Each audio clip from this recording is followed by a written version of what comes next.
Subscribe to my channel and hit the bell icon so you never miss any video from my channel. جب امام مالک سے پوچھا گیا کہ آپ بتائیے آپ نے جعفر صادق کو کیسا پایا؟ کہا میں جب بھی ملنے گیا میں نے انہیں 3 حالتوں میں دیکھا، یا نماز پڑھ رہے تھے، یا روزے سے تھے، یا قرآن پڑھ رہے تھے. 3 حالتوں سے باہر نہیں ہوتے تھے. کہا عجیب و غریب کیفیت تھی. جب بھی جاتا تھا ان کی بارگاہ میں، کہا میں نے روئے زمین پہ نہ دیکھا نہ پڑھا نہ سنا اتنا قابل، اتنا فاضل، اتنا اتقا، اتنا اکرم جتنا کہ جعفر صادق علیہ السلام. امام مالک کہتے ہیں کہ میں نے اپنی زندگی میں نہ دیکھا نہ پڑھا نہ سنا اتنا علم و فضل کے اندر کمالات پہ فائز جتنے امام صادق علیہ السلام.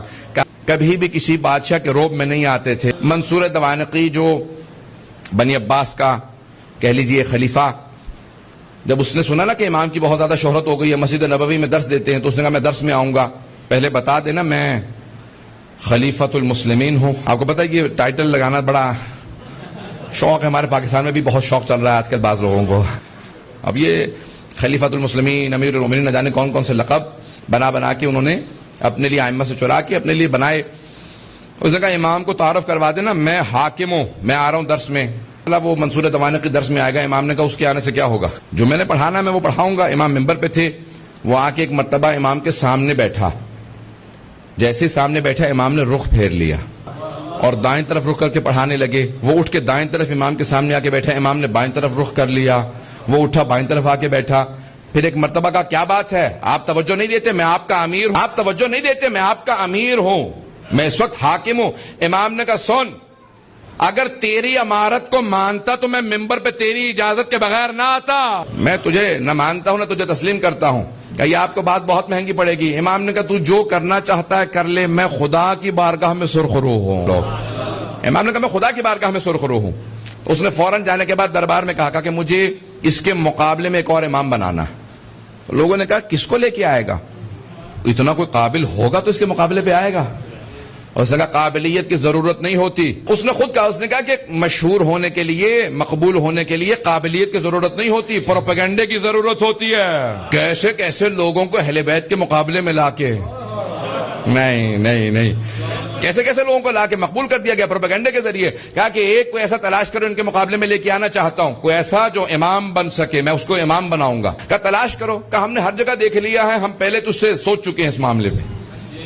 کہا پھر کیا ہے معاملہ؟ کہا اس کے شاگرد بہت قابل ہیں. کہا پھر انہی کے شاگردوں میں کسی ایک کو تلاش کرو. ایک شاگرد کو تلاش کرو جس کے اندر انانیت ہو، جس کے اندر اپنے آپ کو منوانے کا شوق ہو. کہا اسے میں ہر طرح سے پیسے بھی دوں گا، بہت بڑے بڑے عناوین دوں گا، قاضی القضات چیف جسٹس بن جائے گا. یہ چیف جسٹس نہ جانے کیسی وبال ہے، جسے یہ عنوان لگ جاتا ہے اس کا دماغ ویسے ہی خراب ہو جاتا. تو اس نے کہا کہ بھئی میں اس کو چیف جسٹس بنا دوں گا، کتاب چھپواؤں گا، بہت زیادہ اسے پیسہ دوں گا، کسی بھی طریقے سے اس کو کسی طریقے سے بھی لے آؤ، کوئی بھی آدمی. تو انہوں نے کہا کہ ہاں ایک ہمیں مل گیا. کہا شاگرد اس کا ہے اور وفادار بھی ہے، لیکن اس کے اندر جراثیم پائے جاتے ہیں گمراہ ہونے کے.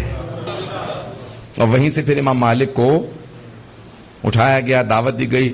اب اچھا دیکھیں، دعوت کھانا جو ہے نا وہ محل کے اندر جا کے بادشاہ کی بارگاہ کے اندر یہ بڑے بڑے لوگوں کو گمراہ کرنے کے لیے کافی ہوتا ہے.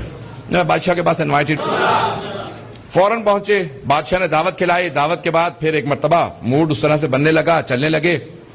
کہا اچھا بھائی ہم تمہاری کتاب چھپوانا چاہتے ہیں. کہا امام صادق علیہ السلام موجود ہیں، استاد موجود ہیں.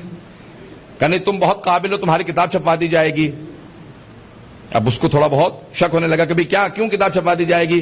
کہا تمام کے تمام حکومت اسلامی کے فیصلے آپ کی کتاب کے مطابق ہوں گے، اس لیے سب سے پہلے چھپنے والی کتاب، حتی بخاری سے پہلے الموطا ہے، موطا امام مالک. کہا چھپوا دی جائے گی. قاضی القضات بنایا جائے گا ٹائٹل. انہوں نے کہا نہیں. کہا امام صادق کے مقابلے میں اپنا فقہ رائج کرو. کہا نہیں ان کے مقابلہ نہیں کروں گا. ایسا نہیں ہے کہ فوراً چلے گئے، اٹھ کے واپس آ گئے. آہستہ آہستہ ان کو بار بار بلایا گیا، بار بار ان کو دوبارہ آہستہ آہستہ اس راستے پہ چلایا گیا کہ آپ کو امام کے مقابلے میں اپنا فقہ رائج کرنا ہے. اس نے کہا اچھا پھر اگر یہ ٹائٹل بھی مل جائیں، کتاب کے متعلق یہ ہو جائے، میرا لقب یہ لکھا جائے تو میں تیار ہوں. عزیزان گرامی، انسان بعض اوقات امام کے مقابلے میں آ جاتا ہے اگر نفس کی اصلاح نہ کرے. نفس کی اصلاح بہت ضروری ہے. توجہ ہے؟ کوئی بات بری تو نہیں لگ رہی ہے؟ میں کہہ رہا ہوں کہ یہ تاریخ ایسی ہے ہماری، اتنی تلخ تاریخ ہے مسلمانوں کی کہ انسان جتنا دیکھتا چلا جائے گا اتنا ہی اتنے قابل ہوتے ہوئے انہوں نے فوراً ایک راستے سے گمراہی کا اپنے لیے سامان کر لیا. امام نے بلا کے تنبیہ بھی کی کہ باز آ جا، اس کا تجھے بہت نقصان ہوگا.